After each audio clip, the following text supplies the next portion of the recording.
हर्षित landmark, सपनों का घर जैसा आप चाहते हैं हम बनाते हैं। 1, 2 एवं 3 BHK ready position flats. Call 9827321321।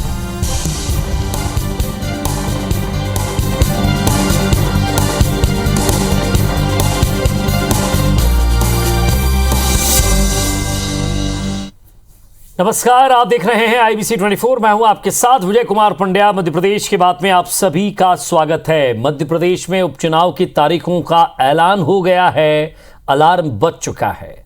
ऐलान होते ही दोनों ही दलों ने अपनी अपनी जीत के दावे भी करना शुरू कर दिए हैं। दोनों ही दल उपचुनाव को ऐसे साथ के चल रहे हैं जैसे 2023 में वही जीतने वाले हैं। बहुत ज्यादा बात न करते हुए रिपोर्ट देखिए, क्योंकि सीधे मेहमानों से मुलाकात करेंगे।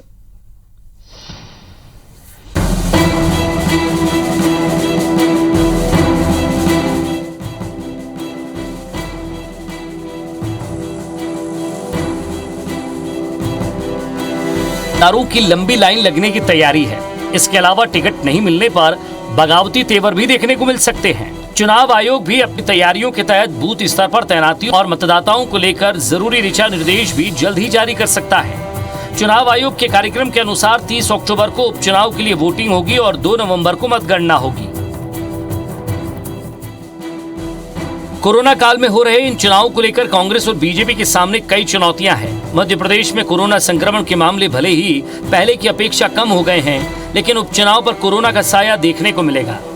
संक्रमण फैलने की आशंका को देखते हुए पोलिंग बूथ पर चुनाव आयोग द्वारा विशेष इंतजाम किए जा सकते हैं। मध्य प्रदेश में हो रहे 3 विधानसभा सीट और खंडवा लोकसभा को दोनों ही दल इस उपचुनाव को 2023 में होने वाले विधानसभा चुनाव से पहले प्रदेश में सत्ता का सेमीफाइनल मानकर चल रहे हैं। इस चुनाव में मुख्यमंत्री शिवराज सिंह चौहान और कांग्रेस के पूर्व मुख्यमंत्री कमलनाथ की परीक्षा होगी, जहां दोनों एक बार फिर चुनावी मैदान में आमने सामने होंगे। बीजेपी विकास को आगे रखकर ही वोट मांगेगी। इसके लिए नारा दिया है, शिवराज सरकार, भरोसा बरकरार। भारतीय जनता पार्टी चुनाव के लिए तैयार है और भारतीय जनता पार्टी के संगठन ने अपनी तैयारी की है। सरकार के जन कल्याणकारी कामों को लेके भी जनता के बीच में जाएंगे और हमें विश्वास है कि जनता का प्यार और आशीर्वाद भारतीय जनता पार्टी को मिलेगा। जो 1 लोकसभा और 3 विधानसभा के उपचुनाव हैं, प्रचंड तैयारी के साथ प्रत्येक बूथ लेवल पर आपने देखा होगा भारतीय जनता पार्टी के कार्यकर्ता सभी लेवल पर माननीय मुख्यमंत्री जी से लेकर हम सब मैदान में आज से नहीं लगातार इस काम में लगे हुए। बूथ बूथ पर भारतीय जनता पार्टी की तैयारी है। खंडवा लोकसभा सीट बीजेपी सांसद नंद कुमार सिंह चौहान के निधन से खाली हुई है। इसके अलावा पृथ्वीपुर विधानसभा सीट कांग्रेस के पूर्व मंत्री बृजेंद्र सिंह राठौर के निधन से खाली हुई। जोबट विधानसभा सीट कांग्रेस की कलावती भूरिया के निधन के बाद खाली हुई, जबकि रेगांव विधानसभा सीट बीजेपी के जुगल किशोर बागरी के निधन से खाली हुई है।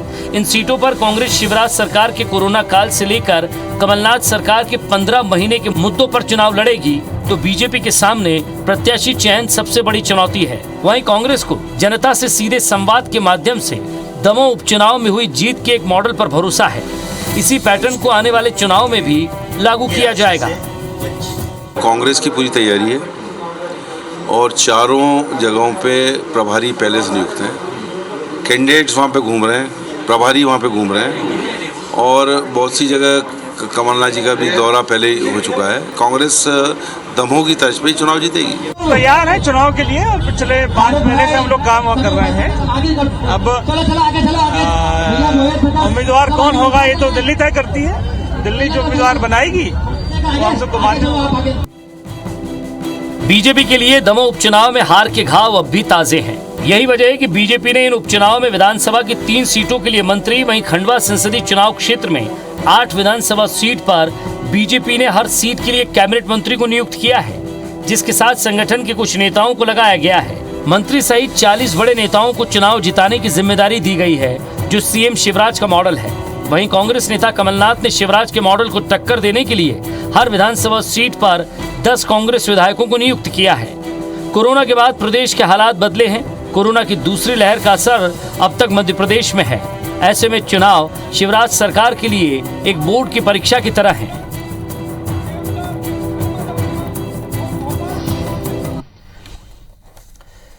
तो पूरी इस कथा में आप समझ गए होंगे कि किस तरह से आगे उपचुनाव की तैयारियां पार्टियां अब करेंगी, क्योंकि सीधी सी बात है, 1 लोकसभा 3 विधानसभा।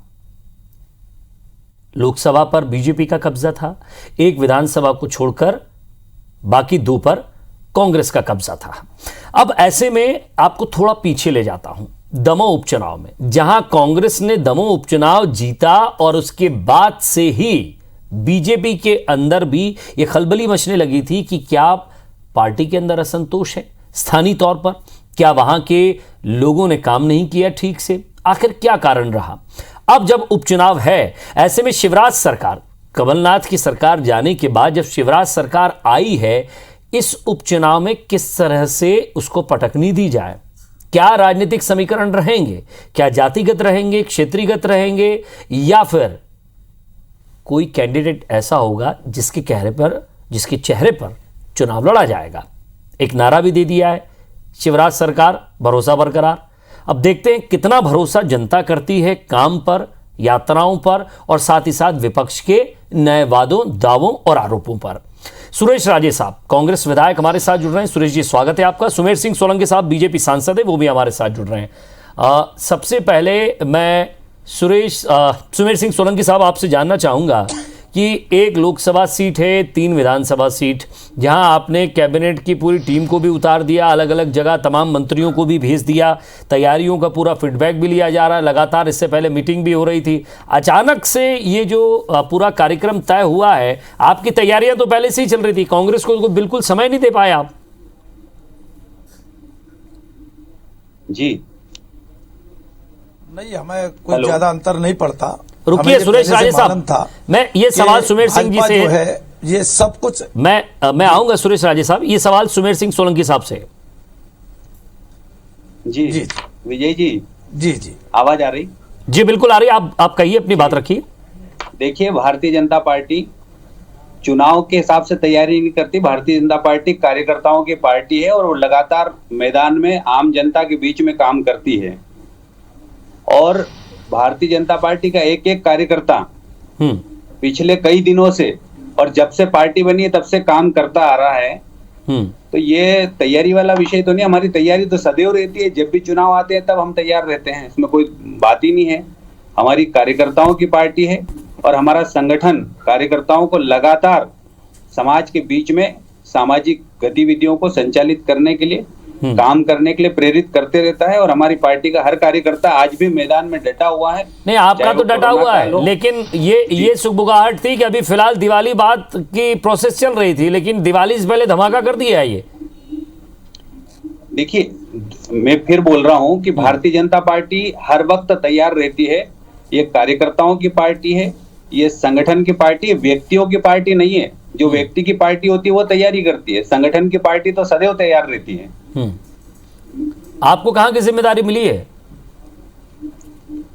अभी मेरे को जिम्मेदारी जोबट है, खंडवा जिले के जनजातीय क्षेत्रों में मैं काम करूंगा। क्या लग रहा है आपको, क्योंकि आदिवासियों को लेकर जिस तरह से एक नया शगुफा छोड़ रही है कांग्रेस, साफ तौर पर कह रही है कि आदिवासियों पर जो अत्याचार हो रहे हैं, आपकी सरकार का कोई ध्यान नहीं है उस तरफ, और एक नहीं, कम से कम 4 से 5 घटनाएं ऐसी हो चुकी हैं।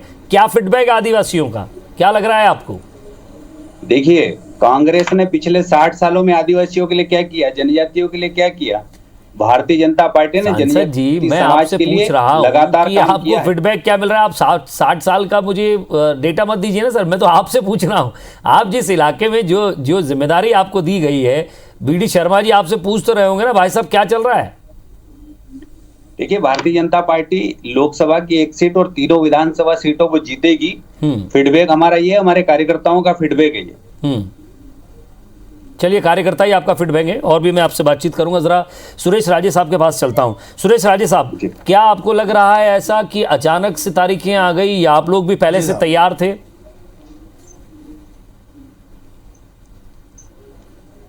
देखिए साहब, हमारे को पहले से ये आभास था कि भारतीय जनता पार्टी कांग्रेस को अंधेरे में रखकर कभी भी किसी भी क्षण चुनाव की घोषणा कर सकती है।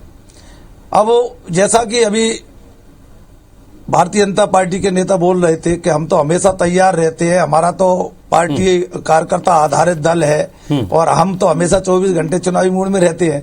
अगर ऐसा ही है तो मैं इनसे पूछना चाहता हूं कि लगातार पिछले 1 साल से ये लगातार नगर निगम नगर पालिकाओं के चुनाव टाल रहे हैं, लगातार पंचायतों के चुनाव टाल रहे हैं। आखिरकार क्या वजह थी इनके? भाई इनकी तो पूरी तरह तैयारी है ना, सत्ता में ये है, सब कुछ है। ऐसी क्या आपदा आन पड़ी कि निर्वाचन को 3-3 बार इनको पूछना पड़ा कि आप बताइए कब चुनाव कराने जा रहे हैं। इन्होंने अपनी मर्जी से चुनाव नहीं कराए, ये तो निर्वाचन का डंडा है, इसलिए इन्होंने जो है ना चुनाव की जो है ना सहमति दी है।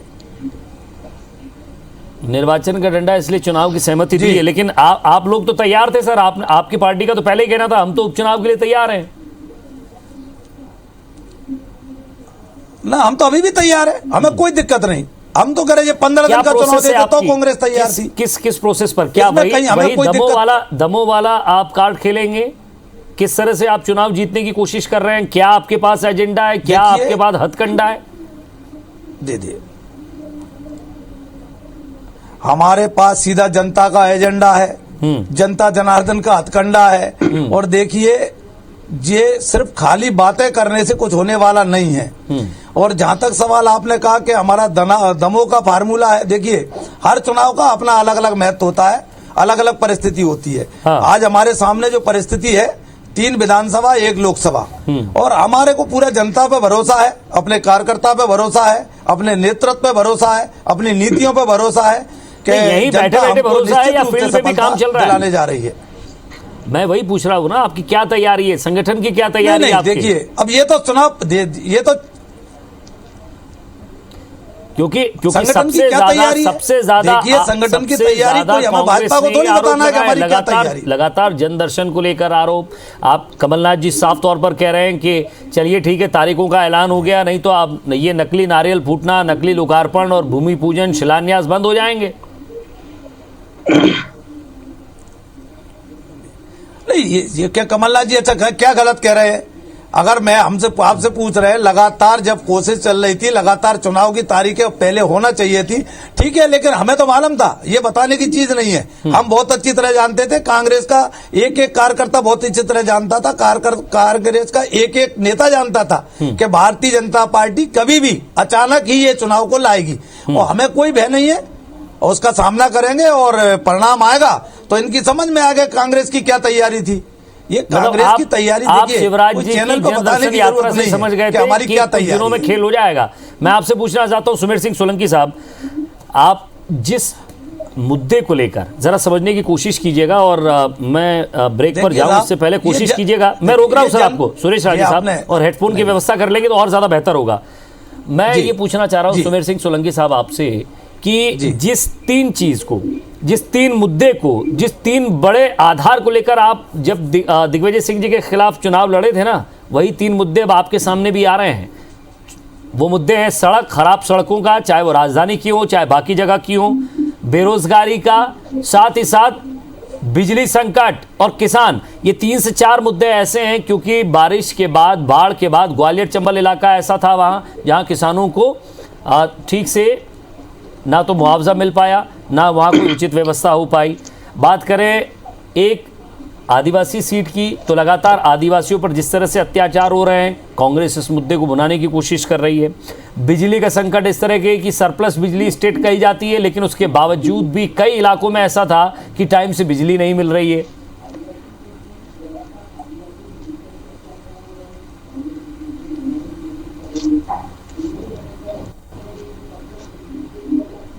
जी कहिएगा।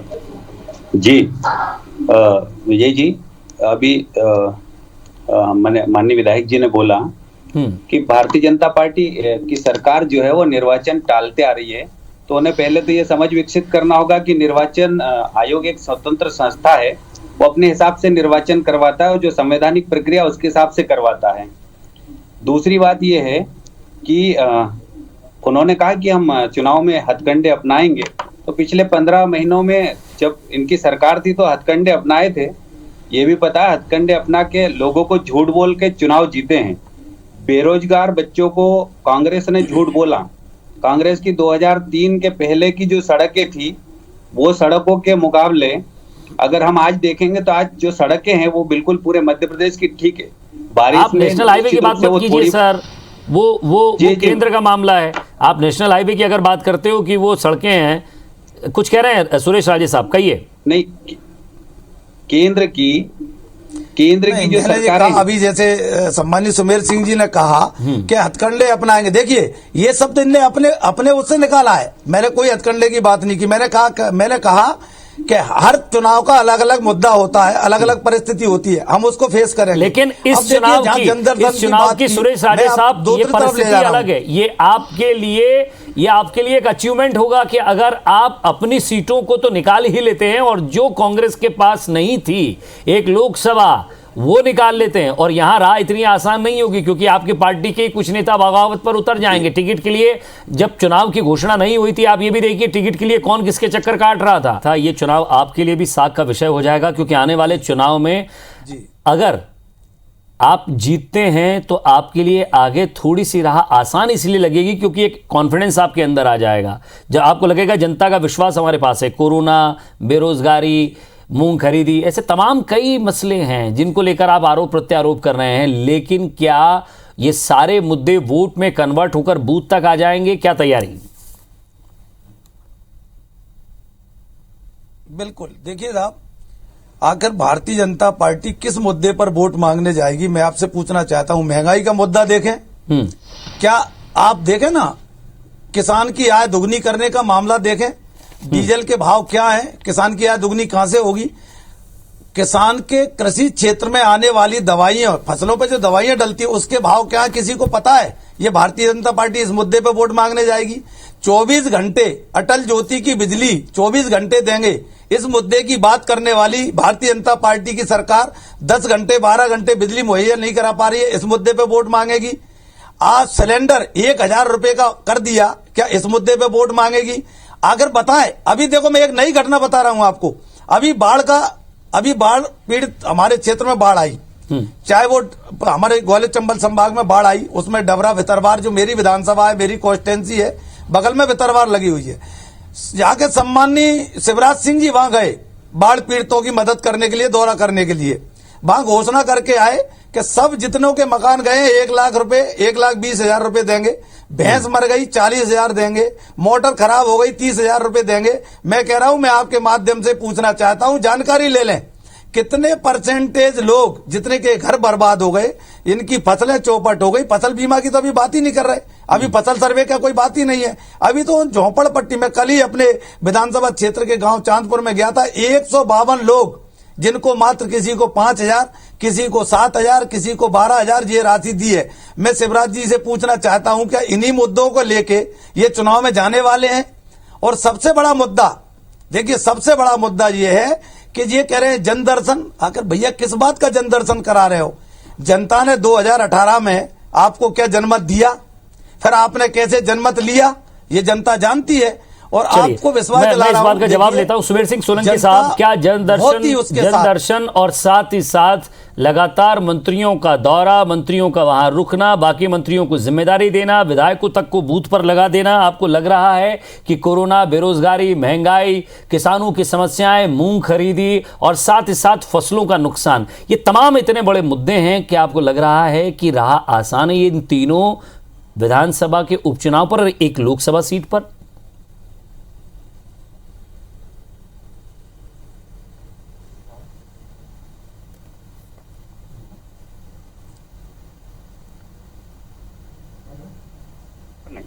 लगातार पिछले 7 सालों में केंद्र सरकार ने और पिछले 15 सालों में माननीय शिवराज जी और हमारी भारतीय जनता पार्टी की सरकार रही, और अभी भी हम कोरोना काल के दौरान हमारे माननीय शिवराज जी मुख्यमंत्री जी लगातार जन दर्शन के लिए तो जा रहे हैं। हमारे मंत्री जी भी, मंत्रिमंडल के सभी सदस्य भी जन दर्शन में लगे हुए हैं। मैं वही कह रहा हूँ, इस जन दर्शन से वोट के दर्शन हो जाएंगे क्या? सत्ता के दर्शन होंगे तीनों चारों जगह? बिल्कुल होंगे। भारतीय जनता पार्टी विकास के मुद्दे पर चुनाव लड़ रही है। हमने विकास किया है, चाहे वो ग्रामीण क्षेत्रों में प्रधानमंत्री आवास की। तो फिर अगर विकास किया होता सर, तो ये ढेरों जो आरोप लगा रही है कांग्रेस की, ढेरों योजनाएं, ढेरों घोषणाएं, लोकार्पण, शिलान्यास, करोड़ों योजनाओं का, कांग्रेस ने कभी कुछ नहीं किया है, सिर्फ आरोप लगाकर चुनाव जीतने का काम करती है। लोगों को भ्रमित करके चुनाव जीतने का काम करती है। भारतीय जनता पार्टी ने विकास किया है और हम विकास के मुद्दों को लेकर, विकास जो किया उसकी सूची लेकर गांव-गांव और बूथ-बूथ तक दो आप एक ही मुद्दा लेकर बैठ गए हैं कि विकास किया। मैं पूछना चाहता हूं सुरेश राजे साहब, इनका विकास आपके विश्वास पर भारी पड़ेगा क्या? भारतीय जनता पार्टी नहीं, देखिए साहब, ये विकास की बात करते हैं, वे कहते थे ना 5 साल बनाम 50 साल, 60 साल बनाम 7 साल। क्या स्थिति देश की कर दी है? हम उस मुद्दे पे जाना नहीं चाहते। अभी देश का चुनाव नहीं है, ये प्रदेश का चुनाव है और एक लोकसभा चुनाव देश की दिशा और दशा भी तय करेगा।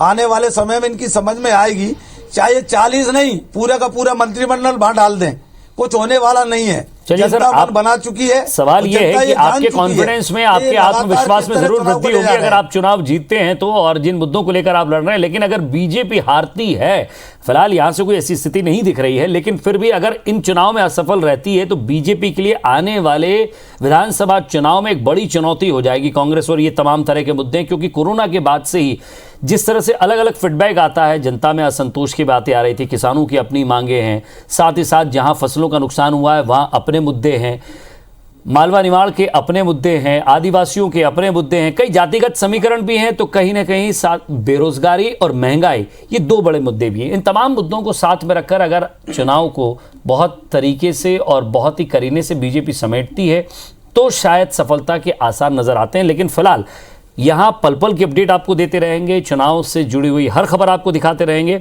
समय कम है, आप दोनों का बहुत बहुत शुक्रिया हमारे साथ जुड़ने के लिए और बातचीत के लिए। एक साल से किसान आंदोलन पे बैठा है साहब,